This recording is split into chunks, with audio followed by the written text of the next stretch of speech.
जो हमारी लड़ाई है, हम उनको विदेशी कह रहे हैं तो उनको लग रहा है कि हमारा पेड़ पट्टी खुल रहा है, इसलिए वो ये प्रचार कर रहे हैं कि हमको लोग गाली दे रहे हैं। अच्छा। और कोई बात नहीं है, हम चूंकि विदेशी कह रहे हैं, हम विज्ञान के आधार पर आपको अफ्रीकी वाला बता रहे हैं। अरे भाई बाबा साहब को जोड़ दिए, अफ्रीका से उनका रंग भेद मिला रहे हैं। अरे भाई ये सही बात है, हमारे लोग यहाँ खेत खलिहान में काम करने वाले लोग हैं, यहाँ लोगों का रंग उनके जैसे थोड़ी होगा। यूरेशिया से आए हैं वो लोग, तो ऑस्ट्रेलिया से जोड़ दिए हैं। अरे वो लोग ठंड प्रदेश से आए हैं, लिटिल गोरे थे। हमारे लोग खेत खलिहान में काम करने वाले लोग हैं तो काले तो रहेंगे ही, इसलिए उनमें हमें फर्क है। हम डीएनए से प्रमाणित तो यहाँ के सारे मूल निवासियों का और सारे ब्राह्मणों का डीएनए एक साथ लिया और यहाँ के नहीं पूरे विश्व के वैज्ञानिकों की कमेटी बनाई गई, जहाँ तक भारत के भी वैज्ञानिक बड़ी मात्रा में वहाँ शामिल थे। क्योंकि समस्या यह थी कि अगर डीएनए केवल अमेरिकी वैज्ञानिक निकाल करके साबित करते कि यहाँ का डीएनए, यहाँ के ब्राह्मणों के डीएनए और मूल निवासियों का डीएनए नहीं मिलता है तो ब्राह्मण मानने को इनकार कर जाता, मानने को तैयार नहीं होता। लेकिन जब यहाँ के भी वैज्ञानिक, ब्राह्मण वैज्ञानिक भी साथ में आए और विश्व के और बहुत सारे वैज्ञानिक जो थे डीएनए पे शोध कर रहे थे, एक कमेटी बनाई गई। कमेटी के लोगों ने एक सम्मिलित स्टेटमेंट दिया तो आज ब्राह्मण मानने के लिए मजबूर है। इसलिए आज मान रहा है, कह रहे हैं आप लोग हिंसा भड़का रहे हैं। वो मान चुका है, वो मान चुका है, वो जबरदस्ती कर रहा है। उसको पता है कि हम विदेशी हैं, नहीं तो अगर वो विदेशी नहीं होता तो हमारे पहले फाइनल करें। तो आप अफ्रीका वाले बता रहे हैं वो अनर्गल बयानबाजी ऐसे अनाप शनाप बकते रहते, उनका काम ही है मुद्दे को भटकाने का। हमेशा ब्राह्मण काम करता ही रहता है। डीएनए से बड़ा कोई सबूत हो सकता है? उसका डीएनए यहाँ मिलता है, चैलेंज नहीं किया डीएनए पे। यहाँ के मूल निवासियों को उसका डीएनए मिलता है। यहाँ के जितने भी मूल निवासी हैं, जितना टोटल आपस में उनका डीएनए मिलता है, मगर ब्राह्मणों का डीएनए यहाँ नहीं मिलता है। अब क्या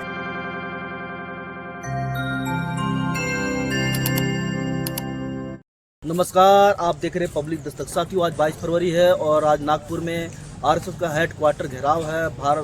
बाम से भारत मुक्ति मोर्चा के सभी कार्यकर्ता ललित कला भवन पे पहुंचे हुए हैं और मोहन भागवत कह रहे थे कि असुरों की शक्तियाँ घेरने वाली है।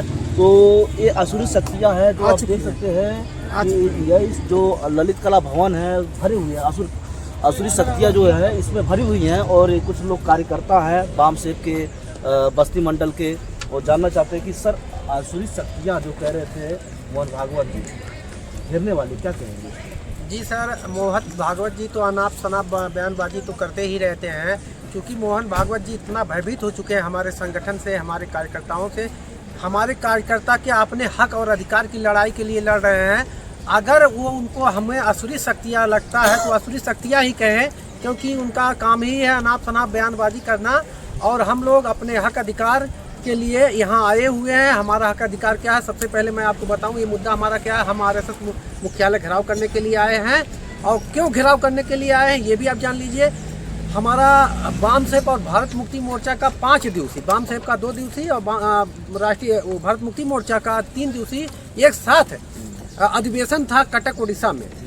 और मगर बाकायदे 2 महीने पहले जो हमारा अनुमति थी और हमारी तैयारियां पूरी भरपूर हो चुकी थी। हमारे डेलीगेट्स आ रहे थे, सब कुछ तैयारियां विदेशों से और देश लेवल के सारे विद्वान वक्ता साथी डेलीगेट्स। तो उस आते रास्ते में बहुत सारे लोग पहुंचे थे, बहुत सारे लोग पहुंच रहे। अचानक में आरएसएस के दबाव में भाजपा के द्वारा और कटक प्रशासन के द्वारा हमारे अधिवेशन को रद्द किया जाता है, उसकी अनुमति को रद्द किया जाता है, जिसके विरोध में हम लोग अभिव्यक्ति की आज़ादी हमारी छीनी जा रही है, जिसके विरोध में हम लोग आज आरएसएस मुख्यालय घेरने के लिए बहुत बड़ी तादाद में आए हैं। अभी आप बहुत कम तादाद यहाँ देख रहे हैं, लेकिन अभी आप 11 बजे के बाद बहुत बड़ी तादाद देखेंगे। 10 से 20 लाख की संख्या में लोग आपको दिखेंगे। तो यही हमारा मांग है। मैं चाहता हूँ कि आप इसको लोगों में पहुँचाएँ और हमारी मांग पूरा हो। नहीं पूरी होगी तो हम नेक्स्ट प्लानिंग बनाएंगे। असुर प्राचीन काल में 2000-2500 साल पहले जब युद्ध होता था तो कहते थे कि ये असुर देवासुर संग्राम। तो हमारे घर की महिलाएं समझती नहीं थी कि देवासुर संग्राम, और जब मारे जाते थे हमारे पुरुष को, जो महापुरुष मारे जाते थे, खुश भी होते, आज भी खुश होते हैं, जो जानकारी नहीं है।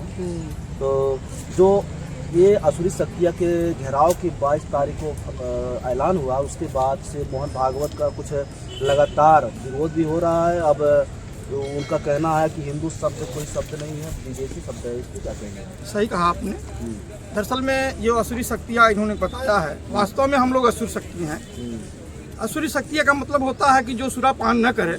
वास्तव में हम इस देश के मूल निवासी लोग हैं और हम लोग कभी भी इस देश में सुरापान नहीं करते थे।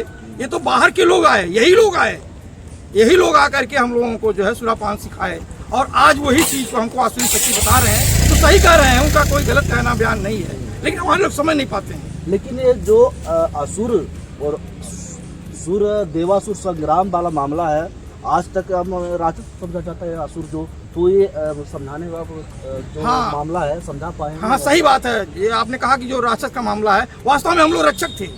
हम लोग इस देश के रक्षक थे। हाँ, रक्षक थे। राक्षस बता ना, वो तो हमको राक्षस बताया, हम कहा बड़ा बड़ा हमारा बाल दिखा दिए, बड़ा बड़ा नाखून दिखा दिए, है ना, तो गलत रूप दिखा दिए हमारा। असली बात तो हम ये है कि हम इस देश के रक्षक हैं, हम इस देश की सारी संपदा की रक्षा करने वाले लोग। क्या ये क्या करते थे? देश की जो संपदा को नष्ट करते थे? हाँ, हमारी संपदा को नष्ट करते थे। हमारी जो है यहाँ की जो गऊ है, यहाँ का जो खाते थे, पीटते थे, है ना, तो हम लोग उसको रोकते थे, उसकी रक्षा करते थे।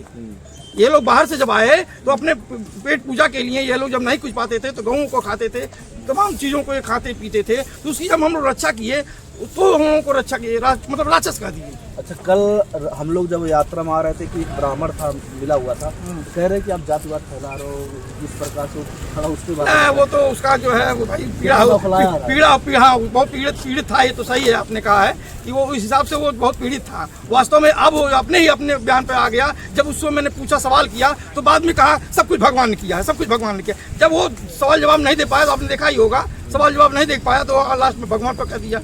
और जब भगवान पे सब कुछ कह दिया, तुमने कहा भाई तुम्हारा भगवान तुम्हारे लिए किया है, हमारे लिए तो किया नहीं है। हमारा जो भगवान है उसकी हम बड़ाई करेंगे, हम उसका गुणगान गाएंगे। लेकिन वाम सेठ ने कहीं कुछ काम में चूक किया, वहाँ पर बहुजन समाज के असुर लोग तमाम थे, उनपे समझ में नहीं आ रहा था कि हम बात क्या करें। हाँ, सही बात है, जिससे उनके अधिकार। हाँ, सही है, ये उनको जानकारी नहीं है। जानकारी के अभाव में वो लोग जो है, चूंकि ट्रेन में जा रहे थे, उनको केवल बस अपना रोजी रोजगार का मामला है, उधर ध्यान नहीं जाता है। ध्यान तो उसका जाएगा ना जो जागरूक व्यक्ति होगा, हमारे जैसे, आप जैसे और आप जैसे लोगों का। तो असुर लोग वहाँ पर घेरेंगे और वो लोग अपने आप को भगवान मानते हैं। उसमें महाभारत और रामायण में देखा गया कि असुरों को वध कर दिया गया, मारा गया। यहाँ पर तो गिरफ्तारी की प्लानिंग हो रही है, क्या करें? गिरफ्तारी करेंगे तो अच्छी बात है। हम अपने हक अधिकार के बनाने के, हम अपने अधिकार बचाने के लिए अगर जेल भी जाना पड़े तो हम जाएंगे, खुशी जाएंगे, कोई डर नहीं है। हम कोई जो है गलत काम करके गलत काम थोड़ी कर रहे हैं कि हम जेल जाने से डरेंगे, हमारे खिलाफ FIR होगा। अभी तक जो लड़ाई आप लड़ रहे हो 90% लोगों को जानकारी नहीं है। हाँ, यही तो दुख है ना। इसीलिए तो समाज में काम किया जा रहा है कि ताकि हम जिसकी लड़ाई लड़ रहे हैं अंतिम व्यक्ति को जानकारी मिले, तब तो हमारे साथ आएंगे, तब तो हमारा बड़ा ये जो है विचारधारा, ये जो हमारा आंदोलन सफल होगा। बाबा साहब जब कर रहे थे तो उनके समाज के लोग उनके हित के लिए लड़ रहे थे, जो दुश्मन थे उनके लिए भी लड़ रहे थे। जी, लेकिन उनको पता ही नहीं था, उनके खिलाफ हो रहे थे बाबा साहब। हाँ, यही सही है। आज वही चीज आज भी है, जब जो चीज बाबा साहब के साथ में था वही चीज आज भी है। वही चीज को जो है आज मामन मेश्राम साहब जो है लोगों को जानकारी देने के लिए इस समाज का जो है संगठन बनाया है, वाम से भारत मुक्ति मोर्चा, तमाम विंग बनाए हैं, ताकि लोगों को, हर व्यक्ति को, जो जीवन के हर क्षेत्र में जो लोग रह रहे हैं, चाहे वो कर्मचारी हों, चाहे वो जो नौकरी वाले हों, चाहे वकील हों, जो डॉक्टर हों, चाहे इंजीनियर हों, हर समाज के लोगों के लिए विंग बना करके लोगों को जागृति पैदा किया जा रहा है। ये जो आज़ादी अभी नारा दे रहे थे कि ये आज़ादी झूठी है, देश की जनता को, इसका मतलब क्या है? ये सही है। ये जो है आज़ादी, जो जिसकी लिए आज़ादी जिसको चाहिए उसको आज़ादी नहीं मिली है। जैसे ये है, ये ऊपर को हटा दिया जाता है, ये सब ये दोनों लोग गुलाम है ना। तो ऊपर जो ब्राह्मण है ना, ये चला गया, अंग्रेज चला गया, तो ये है ना, तो इसकी आज़ादी के लिए हम आंदोलन चला रहे हैं ना। डिवाइड रूल हुआ, जैसे अंग्रेज जाने के बाद पूरा सत्ता ब्राह्मणों के हाथ में कर दिया। हाँ, तो यही सही, जब ब्राह्मणों के हाथ में कर दिया गया तो इसको जानकारी सबको देनी चाहिए ना। ये सभी को पता नहीं है, ये सही को सबको नहीं मालूम है कि हम आज़ाद हैं कि अभी भी गुलाम हैं। आपका क्या नाम है? मेरा नाम कहाँ से आए हो आप? उत्तर प्रदेश। कहाँ से? उत्तर प्रदेश जिले से।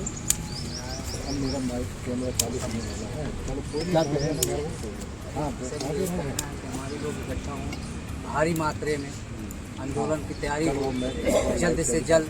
दुश्मन बहुत ज़्यादा हावी हो चुका है हम लोगों के ऊपर। सारी समस्या हमारी बेरोजगारी बढ़ती जा रही है, बच्चे भूखों मर रहे हैं, 5 किलो राशन पे 5 किलो राशन से क्या किसी का पेट भर जाएगा? वो तो 2 ही दिन का होता है। आरक्षण हटाने कह रहे हैं। आरक्षण कैसे हटा देंगे भाई? आरक्षण हटा देंगे तो हमारे बच्चे पढ़ेंगे 10 साल के लिए बता रहे हैं कि आरक्षण 10 तो क्या साल के लिए करोगे? क्यों? बाबा साहब 70 साल हो गए। बाबा साहब तो यही कहे थे ना कि जब तक सब लोग शिक्षित नहीं हो जाएंगे तब तक आरक्षण नहीं हटेगा। जातिवाद हट जाए। हाँ। आपका क्या नाम है? चंद्रचंद्र कुशवाहा में विधानसभा चुनाव इलाहाबाद उत्तर प्रदेश से। इलाहाबाद से है। तो इसके विषय में क्या कहना चाहते हैं? सर मेरा कहना यह है कि जैसे भी कई लोगों ने हमारे वक्ताओं ने वक्त दिया कि जो हमारी आज़ादी थी, आपने ये सही कहा कि जो हमारी 1947 की आज़ादी थी हमारी आज़ादी नहीं थी। इसलिए नहीं थी कि जब 1970 परिवर्तन हुआ तो सत्ता सिर्फ परिवर्तन हुआ, व्यवस्था परिवर्तन नहीं हुआ।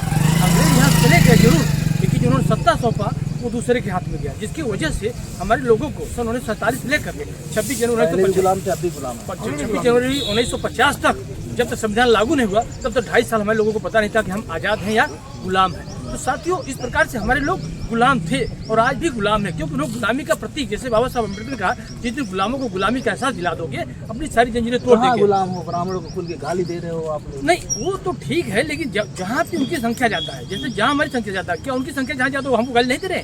गाली दे रहे वो बिल्कुल गाली दे रहे हैं, ऐसा नहीं लड़ाई है। हमको विदेशी कह रहे हैं तो उनको लग रहा है कि हमारा पेड़ पट्टी खुल रहा है, इसलिए वो ये प्रचार कर रहे हैं कि हमको लोग गाली दे रहे हैं। अच्छा, और कोई बात नहीं है। हम चूंकि विदेशी कह रहे हैं, हम विज्ञान के आधार पर जो है। आपको अफ्रीकी वाला बता रहे हैं। अरे भाई, बाबा साहब को जोड़ दिए अफ्रीका से, उनका रंग भेद मिला रहे हैं। अरे भाई ये सही बात है। हमारे लोग यहाँ खेत खलिहान में काम करने वाले लोग हैं, यहाँ लोगों का रंग उनके जैसे थोड़ी होगा। यूरेशिया से आए हैं वो लोग। तो ऑस्ट्रेलिया से जोड़ दिए हैं। अरे वो लोग ठंड प्रदेश से आए हैं, इसलिए गोरे थे।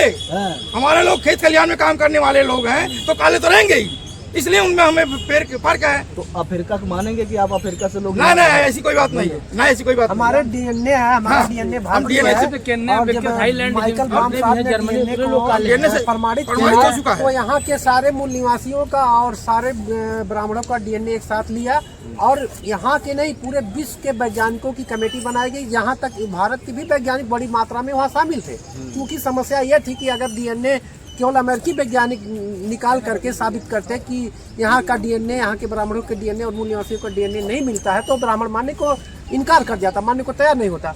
लेकिन जब यहाँ के भी वैज्ञानिक, ब्राह्मण वैज्ञानिक भी साथ में आए और विश्व के और बहुत सारे वैज्ञानिक जो थे डीएनए पे शोध कर रहे थे, एक कमेटी बनाई गई। उस कमेटी के लोगों ने एक सम्मिलित स्टेटमेंट दिया तो आज ब्राह्मण मानने के लिए मजबूर है। इसलिए आज कहाँ मान रहा है? कह रहा है आप लोग हिंसा भड़का रहे हो। वो मान चुका है। हाँ। वो मान चुका है, वो जबरदस्ती कर रहा है। उसको पता है कि हम विदेशी हैं, नहीं तो अगर वो विदेशी नहीं होता तो हमारे पर FIR करे। तो आपको अफ्रीका वाले बताते हैं वो अनर्गल बयानबाजी ऐसे अनाप शनाप बकते रहते, उनका काम ही है मुद्दे को भटकाने का। हमेशा ब्राह्मण काम करता ही रहता है। डीएनए से बड़ा कोई सबूत हो सकता है? उसका डीएनए यहाँ से मिलता है। आज तक किसी ने चैलेंज नहीं किया डीएनए पे। आज उसने चैलेंज यहाँ के मूल निवासियों से उसका डीएनए मिलता है। यहाँ के जितने भी मूल निवासी हैं, जितना टोटल आपस में उनका डीएनए मिलता है, मगर ब्राह्मणों का डीएनए यहाँ से नहीं मिलता है। ब्राह्मणों का जो मत्था चौड़ा, गोरा, हट्ठे कट्टे, चोटियाधारी, एंटीना लगाए रहते हैं, इससे भी आप और तिलक ऐसे भी पकड़ा जाता है ना? बिल्कुल पकड़ा जाता है। उनका एक देखिए संस्कृति कहीं जाति नहीं है। हमारी जो संस्कृति होगी, हमारी संस्कृति कभी नहीं छुपी। देखिए मूल निवासी की संस्कृति है समता, बंधुता, भाईचारा, आपस में हम लोग एक मतलब समतावादी हैं, मानवतावादी हैं। मगर ब्राह्मण मानवतावादी नहीं हो सकता, क्योंकि गलती नहीं मानता कभी गलती की बात छोड़िए, वो हमेशा गलती पे गलती करता फिर उसको तोपने का काम करता है। हम ऊंच नीच भेदभाव, छुआछूत, कर्म कांड उसका एक काम है। हमारे मूल निवासी क्या करते हैं? हमारे मूल निवासियों का काम है समता, उस समता। अच्छा, बार बार ब्राह्मण गलती करते हैं, हमारे हजारों सैकड़ों बौद्ध भिक्षु कत्लेआम करते हैं, लेकिन मूल निवासी जो आज के SC ST OBC माफ पे माफ करते रहते हैं। तो देखिए हमारा जो है, जो हमारा धर्म है, जो हमारी संस्कृति है मानवतावादी। हम मानव को मानव मानते हैं, इंसान को इंसान मानते हैं। हमारी संस्कृति में भाईचारा है, हमारी संस्कृति नफरत नहीं है। मगर जो ब्राह्मण संस्कृति, लेकिन एक व्यक्ति आपको मार रहा है, पीट रहा है, और एक आदमी आपको समानता सिखा रहे हैं, मानवता सिखाएंगे, कहाँ तक वो सीखेगा? देखिए जो आदमी के दिमाग में घुस गया है कि हम इनको मारना है, पीटना है, तो आपको समझाने से देखिए तथागत भगवान बुद्ध को भी बहुत सारे लोग मारने पीटने के लिए तमाम कोशिश किए, मगर उनके समता मानवतावादी दर्शन के आगे मारने टिकने वाले कहीं नहीं टिके, अंततः वो परास्त हुए। इसी तरह से इस मूल निवासियों के सामने ये ब्राह्मण विदेशी कभी नहीं टिकेगा, क्योंकि वो थोथा बालू के रेत पे उसकी व्यवस्था है। हमारी व्यवस्था स्ट्रक्चर बहुत मजबूत है, आज नहीं कल उसको भारत विदेशी ब्राह्मण को अपनी व्यवस्था स्वीकार करने पड़ेगी कि हम यहाँ के मूल निवासी नहीं हैं, हम विदेशी हैं। हम विदेशी किसी देश में जाके रह सकते हैं, जी सकते हैं, खा सकते हैं, मगर वहाँ शासन नहीं कर सकते, उसको शासन छोड़ना ही पड़ेगा। तो क्या आपको लगता है कि ये ब्राह्मण जो है इतना सब कुछ कब्जा कर लिया है तो ये देश छोड़ के चला जाएगा? देश छोड़ने की बात हम नहीं करते। अगर ब्राह्मण देश छोड़ के चला जाए तो हमको प्रजा भी चाहिए। हम अगर कल कोई व्यवस्था परिवर्तन करेंगे तो सत्ता परिवर्तन होगा। जब सत्ता परिवर्तन करेंगे तो हम यहाँ के शासक होंगे तो हमारे लिए कोई प्रजा भी चाहिए। तो प्रजा के रूप में हम ब्राह्मण को आप रखेंगे। गुलाम सोच रहे हैं? गुलाम नहीं सोच रहे हैं। माल हड़प के रखे बैठे वो आपको गुलामी करेंगे? नहीं, गुलामी नहीं करेंगे, उनकी हिस्सेदारी हम देंगे।